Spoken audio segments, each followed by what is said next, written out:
Friends, deep neck బ్లౌజ్తో boat neck బ్లౌజ్ని పర్ఫెక్ట్గా ఎలా కట్ చేసుకోవాలి, బోట్ నెక్ బ్లౌజ్కి ఫుల్ షోల్డర్ ఏ విధంగా తీసుకోవాలి, పైన పిక్ని షేర్ చేశాను కదా, సేమ్ ఇలా బ్యాక్ సైడ్ ఏమో డ్రాప్ నెక్ రావాలి, పై వైపున బోట్ నెక్ రావాలి.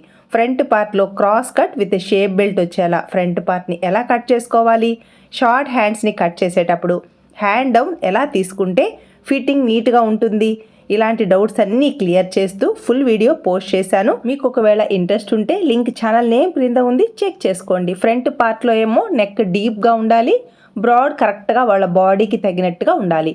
ఫ్రంట్ పార్ట్లో బస్ట్ హెవీగా ఉన్నప్పుడు ఫస్ట్ డాట్ పొడవు వెడల్పు ఏ విధంగా తీసుకోవాలి, ఫ్రంట్ పార్ట్కి తగినట్టుగా క్లాత్ కరెక్ట్గా ఇవ్వాలి, హుక్స్ బెల్ట్కి కాజా బెల్ట్కి గ్యాప్ అనేది రాకుండా ఫ్రంట్ పార్ట్ వాళ్ళ బస్ట్ సైజుకి తగినట్టుగా కరెక్ట్గా ఇచ్చేసి షేప్ బెల్ట్ చెస్ట్ క్రింద వచ్చేలా మార్క్ చేసుకోవాలి.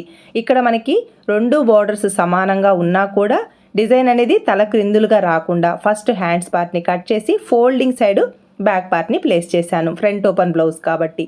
నెక్స్ట్ షేప్ బెల్ట్కి సరిపడా క్లాత్ ఇక్కడ ఉంది కాబట్టి తీసుకున్నాను. ఫ్రంట్ పార్ట్ కూడా ఈ డిజైన్ తల క్రిందులుగా రాకుండా వీలైనంత క్రాస్ ఉండేలా ప్లేస్ చేసి ఫ్రంట్ పార్ట్ని కట్ చేశాను. షోల్డర్ డ్రాప్ అయ్యే ప్రాబ్లం ఉన్నప్పుడు బోట్ నెక్ బ్లౌజెస్ సెట్ కావాలి అంటే మనం కటింగ్లో ఎలాంటి మార్పులు చేయాలి అనేది డీటెయిల్డ్గా ఎక్స్ప్లెయిన్ చేశాను. లైక్ చేయడం మాత్రం మర్చిపోద్దు ఫ్రెండ్స్, ప్లీజ్ సబ్స్క్రైబ్.